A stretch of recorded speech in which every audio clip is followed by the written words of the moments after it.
So good morning from Vietnam, Dennis. Thanks a lot for spending your time in the afternoon joining our inside sharings and share your stories with our global audience. On behalf of the listeners, I want to say thank you very much for doing so.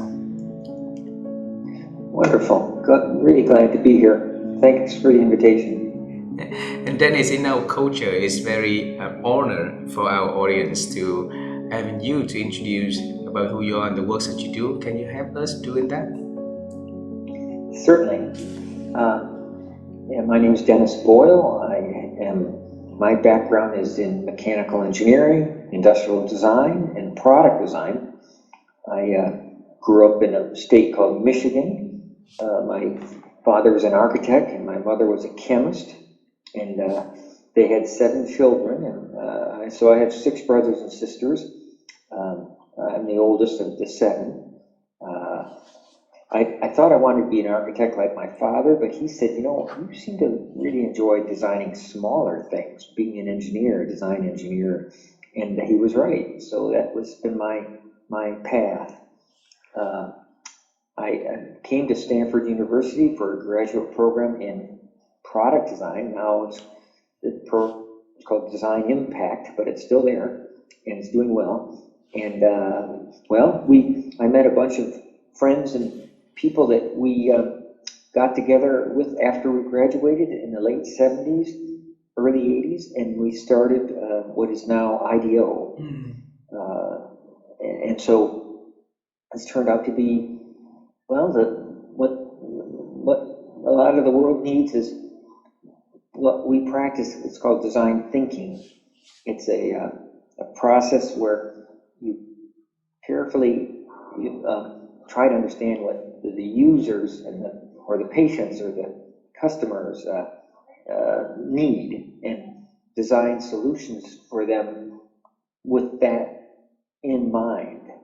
We call it design research, but it's very important not to just try to think of solutions to problems on your own without really understanding who it is that you're designing these innovations for. So that's kind of the bedrock foundation. In the early days, somebody came to us and said he wanted a $10 mouse. And we didn't know what a mouse was, but we knew it was a computer peripheral.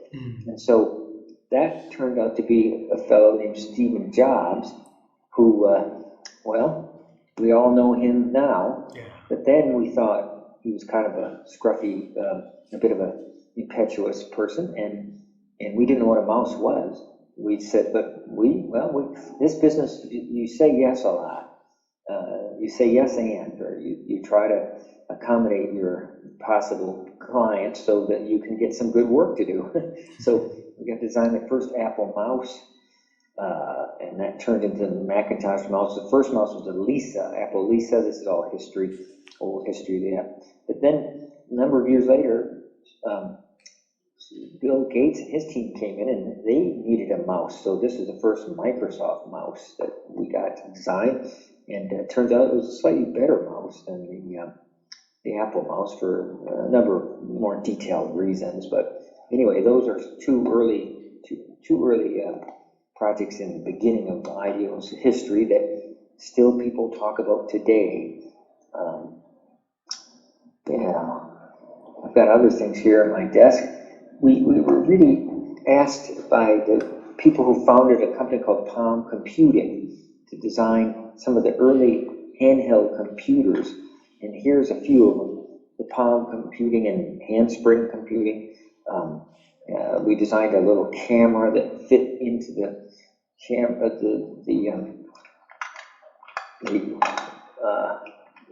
visor, the handspring visors, and that was the first camera in on a handheld for any sort of business or personal digital assistant. And so so now, of course, we all have cameras on our cell phone, and they're ubiquitous. But then there was no such thing. So we had to sort of invent how it would look, how it would feel, how the pictures would go. Here's some early pictures of that. Many articles. This was these pictures went up on the web and went up on billboards all over the world and magazines. That's my 4-year-old son here, and now he's 28, so that gives you a kind of a timeline for this thing. But yes, a lot of work, in medical products over the years. We designed some of the very first insulin pens for Eli Lilly, where you basically can dial up your dose of insulin and inject yourself and keep this pen in your pocket, or in your trousers pocket. And it was a much more convenient way to deliver insulin instead of having a syringe and a vial. And since then, we've designed other products that are auto injectors that work, that help you inject medication more like on a weekly or even a monthly basis, where you don't get good at it. If you unlock it, you put it on your abdomen or on your thigh, and then you press a button. This one is a practice one, but it pushes the needle into you and pushes all the medication out, and then retracts it in a matter of about 3 or 4 or 5 seconds, and makes it very easy and safe, and help people get over their fear of needles, and helps them stay on the medication that helps keep them healthy. So there's bigger ones, but smaller ones. I think there's a little cross section of some of the things that I've been involved with. Here's another one over here.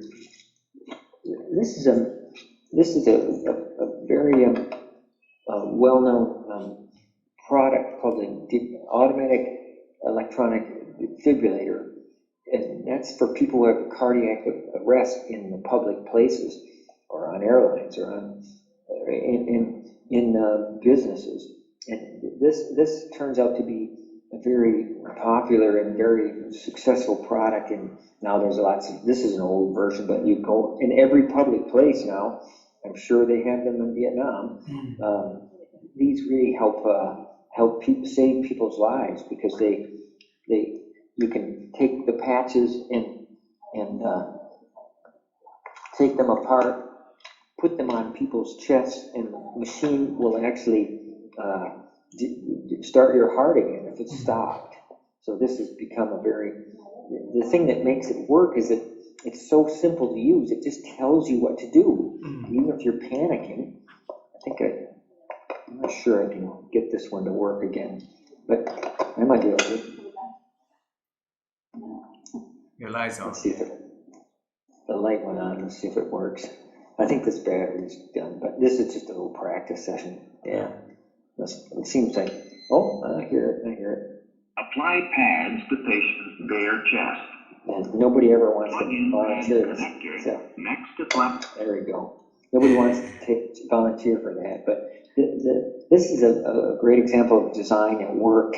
You're trying to save someone's life, but you're panicking, you don't know what to do, and this thing just tells you what to do very carefully, the 3 or 4 steps that you need to take. And that's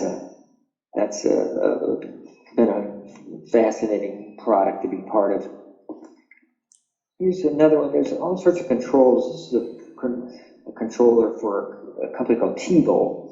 It's a digital video recorder, and now this capability is in many set-top boxes and in many TVs, and you can, but early on, about 20 years ago, this and the set-top box, they had a hard drive, and you could record television programs and watch them later, or replay them, or play them slowly, or high speed or slow speed. So a lot of thought went into these kind of controls, so that there's not too many, and there's a main one that you hit all the time that choose something. This one in the middle here, and the select is easy, the power on is easy.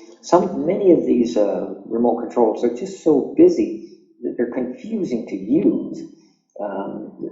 Now there's some good design out there that we didn't do, but I still like to talk about it. So when you talk to your remote control, it'll change the channel or go to the show you want, or it'll go to the network you want. So that's a new innovation in this category. So there's some examples of things that I've worked on. So Beautiful, beautiful.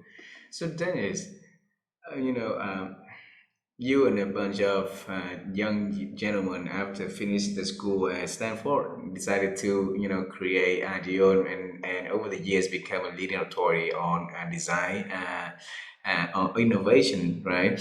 So we want to use this conversation to explore how that journey took place. So would you want to travel time together?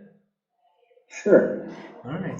sure. Would you like me to kind I'll travel of, time with you, all right? So when I was young, I always wanted to become an astronaut and jump in different planets, but life didn't give me any chance to do anything nearby that. So you're saying your father was an architect and your mom was a chemist, right?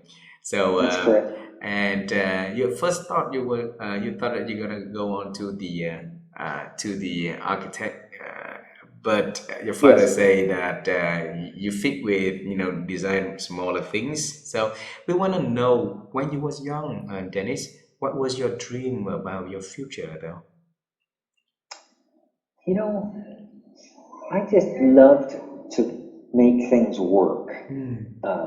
And I built, bicycles and these things called go-karts that had engines, and these little mini bikes that had engines on them. I eventually liked to fix cars and make them work. Whenever there was a broken appliance in the house, I like to try to figure out how to make it work, and fix it if at all possible. And so that kind of was the foundation for being a designer, a design engineer, a product designer, and that's been it's been a great decision. Uh, many, everyone has these moments in their life that you can look back on, and I've had many lucky moments where I got to, have make a decision or go in a certain path, and it's been a very good path, and I'm very happy to have done these things. Mm. In your wildest dream, have you ever thought that one day that engineer, that innovator Dennis, will travel the world and teach people on how to design better, how to be innovative? Well, I never really had that much of a vision. I just I just didn't quite think that big, but luckily we started small and gradually added capabilities, got experience, and more of the very good work came our way. And many of us teach classes. I teach a class at Stanford called Design for Healthy Behaviors. It's for have graduate students, undergraduate students work with the patient volunteers. These are patients in the Stanford hospital or system that have a chronic condition, and our graduate students help use design process to help them be healthier, help them form healthy behaviors. So that I never had any vision of doing medical product design or health related design, but luckily in a place like IDEO, you have all these opportunities, and many good design firms out there and design organizations inside big companies that, well, designers have to be ready to invent something new all the time, no matter what it is, and have to just figure that out. So that's been a thrill to be part of so many different new to the world kinds of things. So yeah, yeah. When I was at college, one of my instructors, it was a drafting course I was taking, and he saw me trying to figure out how to make the drawing look good. And I'm trying to find some of my sketches here if I have them. But it turns out I can kind of sketch pretty well for 3 dimensions. And maybe I don't have it here, but I can send some of these things. But so he said, you should go over to the industrial design department and you should try that. And I just loved it. You got to make models, you got to design vehicles and hand tools and power tools and lamps and lights and whatever. I mean, I found that was really something that agreed with me, and I found thrilling to be able to kind of try to figure out what something would look like and how it would operate and how you'd, repair it or prepare it for sale or something like that. So, yeah, that's what we get to do here at IDEO. Hundreds and maybe even thousands of times a year for all sorts of clients. So I want to bring you to the 80s when you got a chance to join and be one of the founding members of IDEO. So yeah, back then you have a lot of other choices. You can go to a big organization and join the designing team within those organizations. But why did you decide to join IDEO back then?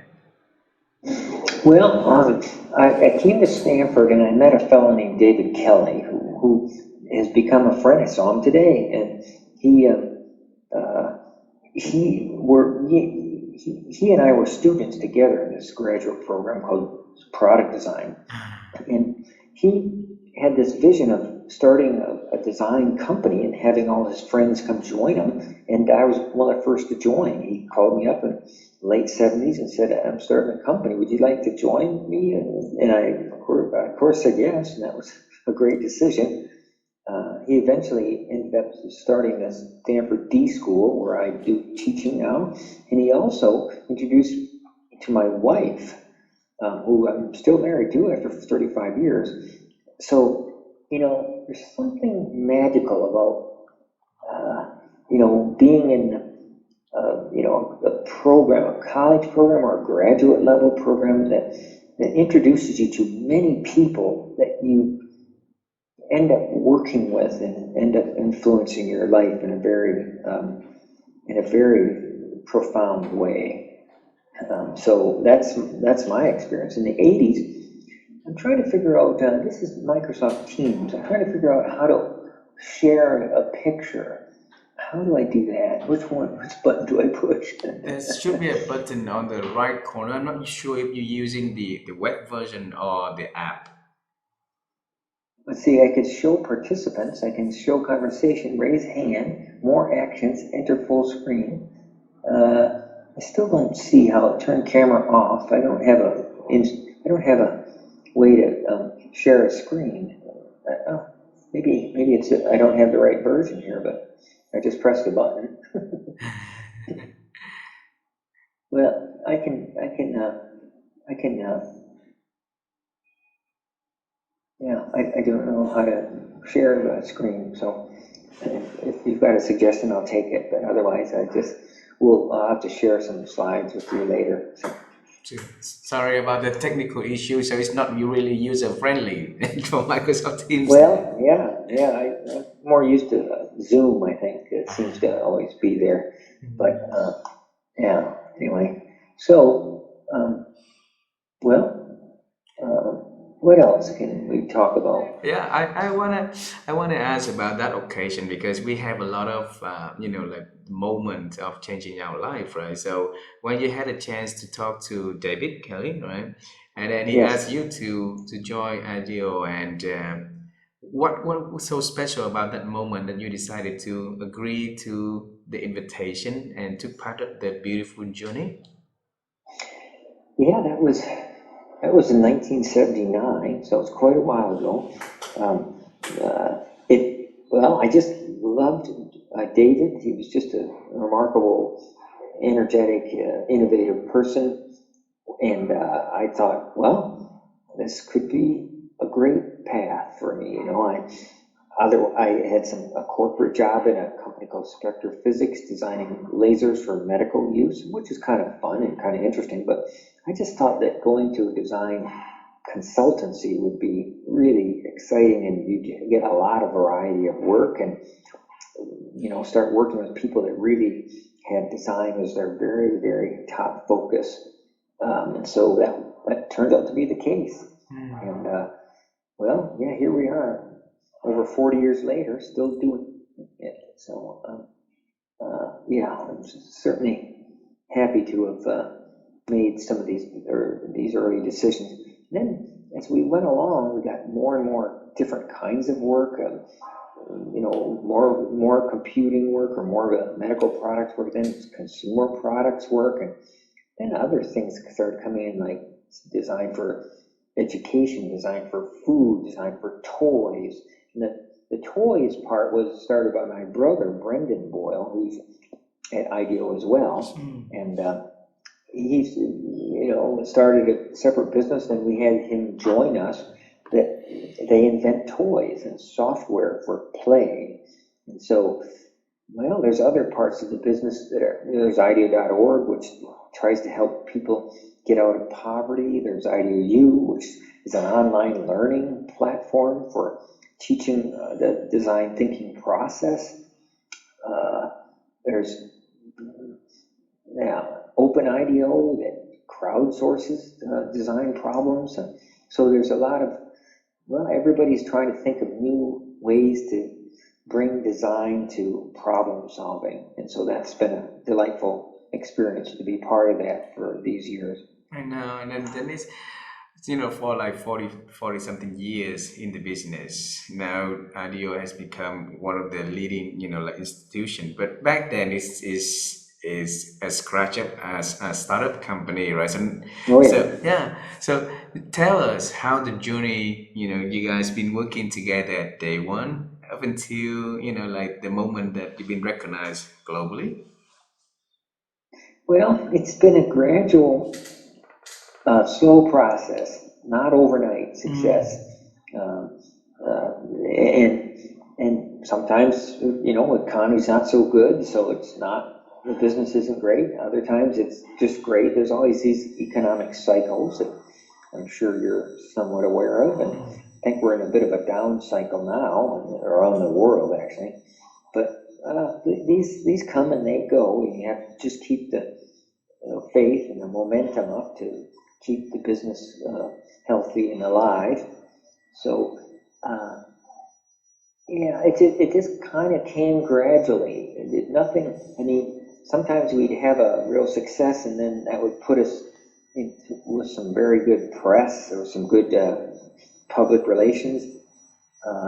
There's a video that was put out around 1999 called the shopping cart video, that's become famous and used in design schools, engineering schools, business schools, on how our process worked.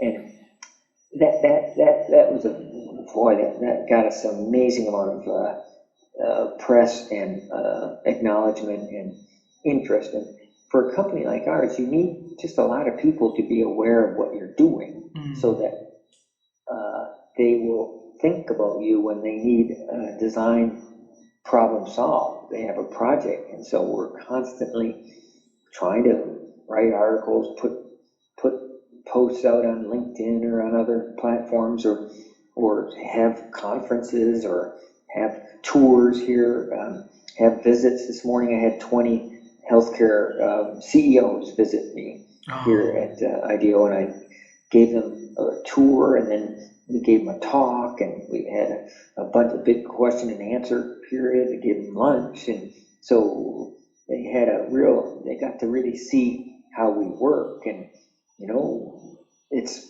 quite likely that someone of those people will think about this and say, hey, we've got a job for IDEO. Let's call them up. I mean, I think about a half a dozen said that today. And so, well, you have to keep doing that. Get your name out, get your experience out, get examples of your work out there, and have people visit you and give tours. That's very, very valuable and important, and actually kind of fun too, telling your stories over and over. So, as you can tell, I like saving things. I've got just hundreds of stories, maybe more than maybe 500 stories, and I like to collect prototypes because they show process from very, very crude, very simple ideas to much more complex ideas that are testing the production capability of a product idea. So yeah, it's been a lovely, exciting, interesting career. Beautiful. And then it's like you say, along the path of IDEO, there's a lot of up and down times also. So, and then your organization is pretty unique compared to all the other startups back then. So we want to know, what message did you guys talk to one another during the good time and during the bad times? Well, the good times were often so busy trying to accomplish all these projects and get them done on time, and start new ones because people kept coming in to ask for more. You end up working a lot of time, and to make your deadlines, to get products and services to a point where the company that you're working for, that's your client, they can take these and they can build them into their offer. But when it's not so good, well, you spend your time much more outreach, much more just telling your story and having people visit you, and having uh, having workshops and having conferences, and trying to represent your experience with show and tell, and slides and physical demonstrations. And our work has gradually evolved to be much more experiential, much more like service design, and that we're working for hospitals now on what's the experience of the patients, or the physicians, or the nurses, or the staff, or the visitors, or and how do physicians outside the hospital refer patients inside the hospital. And there's just endless need in healthcare. I've been focused on healthcare and medical product design for about the last 20 years, and that's probably a pretty good story. The CEO then, Tim Brown, saw me having some success over there with high-tech products, and he said, "Why don't you come over and help guide the healthcare side of the business?" And I just said, "That seems like a great idea." And so, well, still doing that now. I never, you listen carefully to people that gives you advice. You don't always have to take it, but often people have insights on what you might be good at, and they give you some pointers or tips or advice. And this is another one of those instances that I thought was great. And this is like nearly 20 years ago now that I decided to work exclusively in the medical and the healthcare side of IDEO's design business. Wow. So, Dennis, there's a lot of good advices, and there's also a lot of not so good advices from when people give it to someone else, right? So how did you choose what advices to listen to and respond to, and then which advices to like just listen it to and let it go? Well, that's a good question. I think you have to kind of rely a little bit on your intuition, and you have to be able to imagine what could happen. If teachers and your leaders and other people you respect, like David Kelly, he suggested that, it's a funny story, but he didn't like the girlfriend I had, and he said, "I think there's a much better woman for you." And he introduced me to this woman, Peggy, and now she's my wife over 30 years later. And so, when you're with friends and people in organizations that you've known for a long time, you kind of trust their advice and judgment, you know, well, you do have to develop ways of evaluating it. Like sometimes the best attitude as a designer or innovator is to like try things, experiment with things, and just trust that it's potentially a good idea to do these things, and then see where it goes. And you can always, well, for the most part, go a different direction if you don't think it's the right one. But God, I've been lucky. So often I get good advice from friends and family and colleagues that I just advocate that you have to listen very carefully to all the people you respect, what they're saying and ask them for advice, or, you know, sometimes they'll give it to you without asking, you know.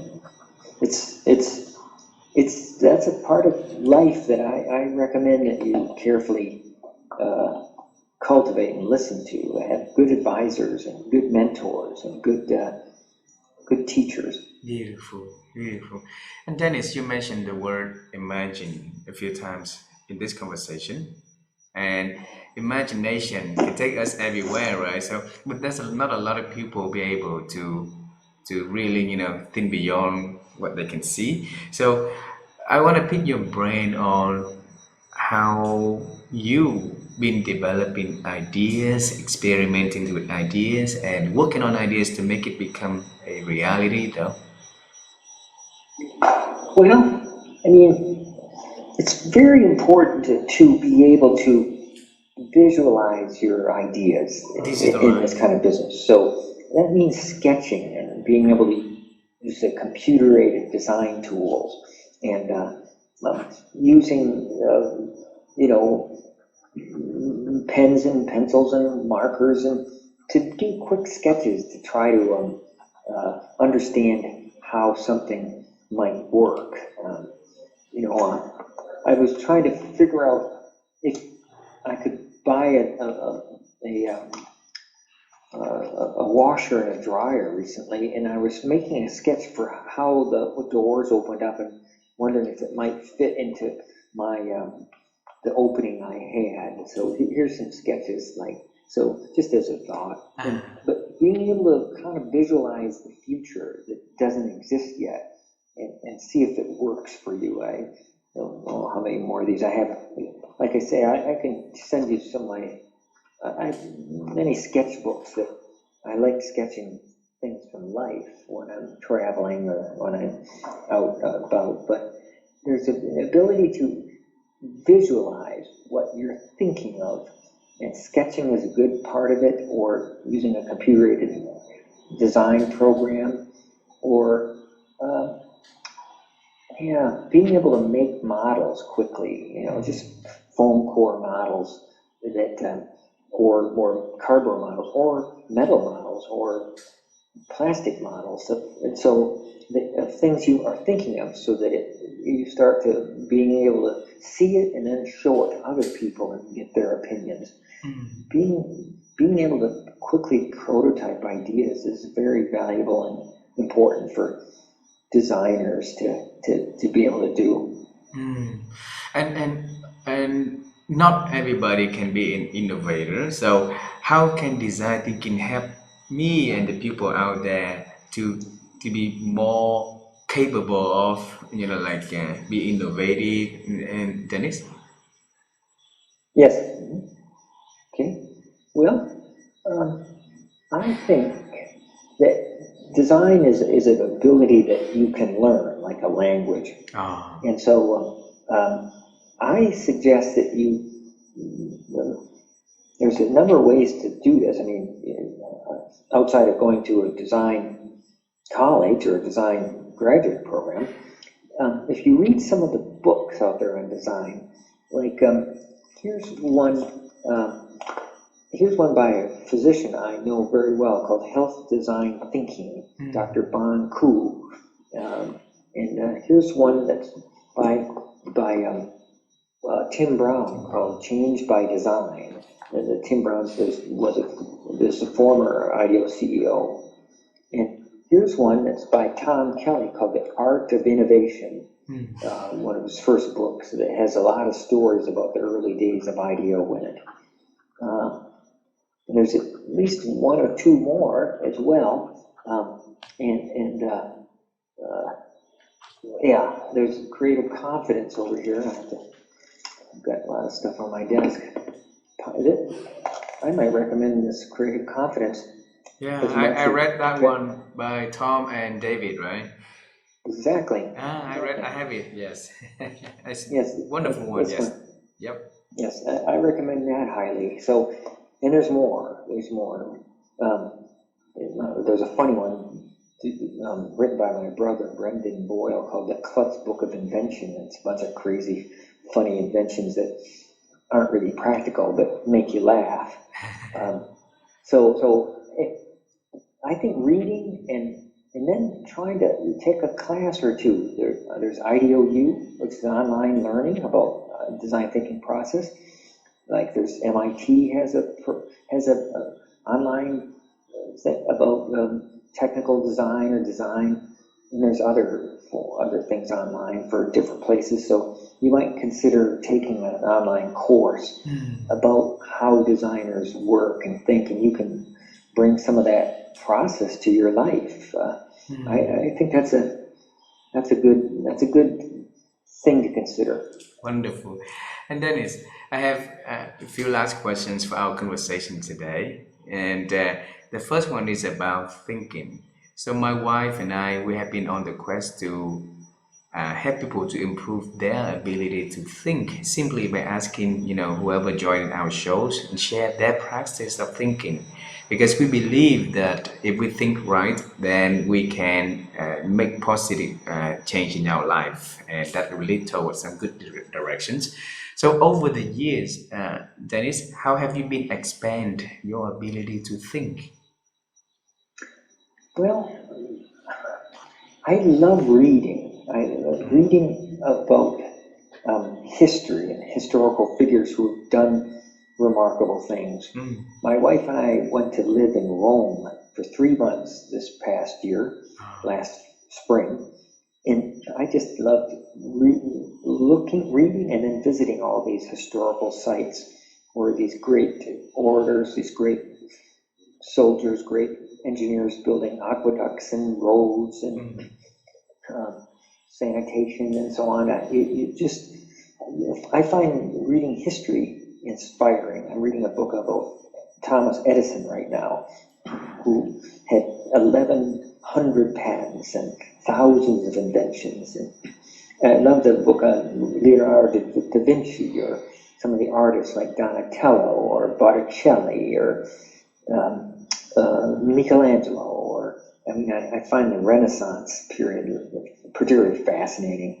But I'd say reading is a very, very useful thing to expand your mind, to help you think. Another thing I do a lot of is I love meditating. I don't have a lot of time for it, but I meditate at least 5 minutes a day, sometimes 10 minutes, sometimes 15. It just depends on what I have. I use an application called Calm, CALM, but there's another one out there called Headspace, and there's more. So I think they help you organize yourself, and sometimes they have little lectures, or sometimes, but there's the effect of doing a little bit of meditation, being mindful of where you are in life and in space, and it's something I recommend highly.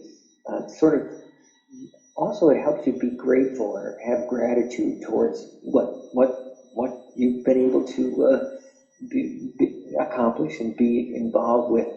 And so I think there's a couple of things there that might be useful. Working hard is fun and interesting, but you have to give a little bit of breaks too. So I love to run and ride bicycles and hike, and I swim and I sail boats, and so you have to have some pursuits that give you some time away from work so that you actually can enjoy life too. So that's a couple of thoughts I've had. Beautiful, beautiful. So reading, and then like a visiting place that can help you to enjoy and working hard, but also having a good time for breaking, so that you can Yes. relax, and then Well, medicating. yeah, having a relationships like a spouse, like children. I have two sons. One's a physician in the U.S. Navy. One is a design engineer in Silicon Valley, designing medical products, and like his dad. That's having good relationships. And then another thing I would really say is very very valuable and important is to teach. Once you start Teach. getting experience, be a teacher at Mm. every level. It could be with young children or grade school children, or it could be high school, it could be college.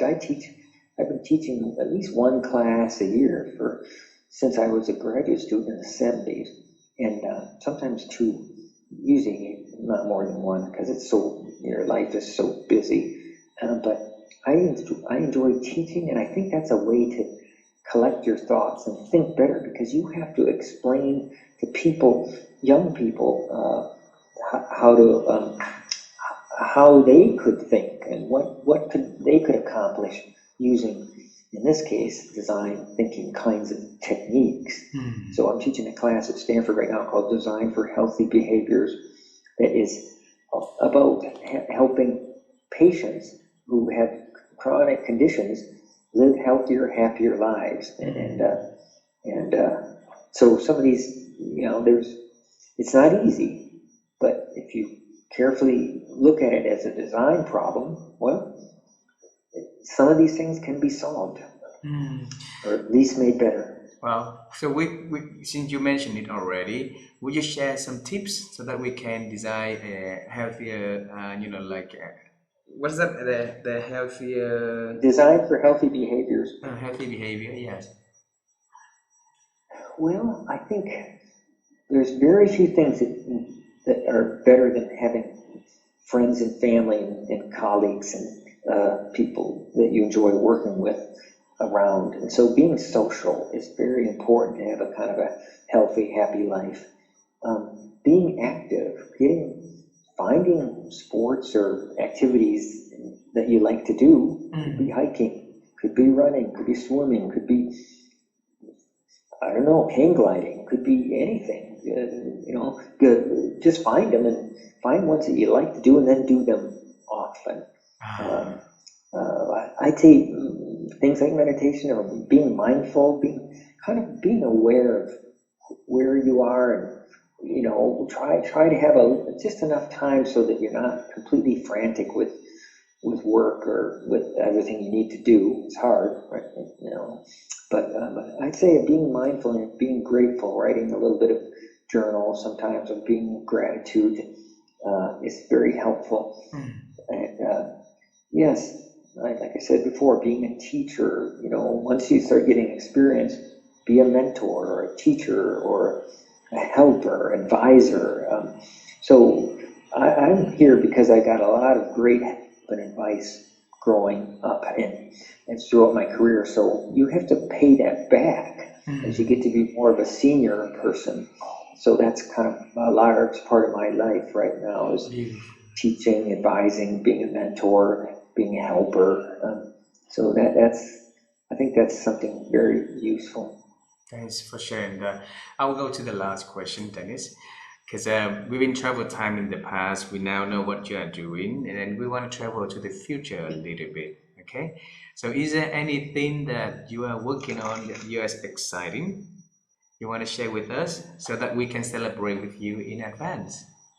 Uh, well, there seem to be a lot of projects trying to help improve the mental health of students and and and young people, and well, people of all ages actually. So I think there's been a stigma attached to mental health. There are people having mental health challenges, and I think that's an area that design is starting to help with, and also medications and chemistry, but it's a very very complicated scene.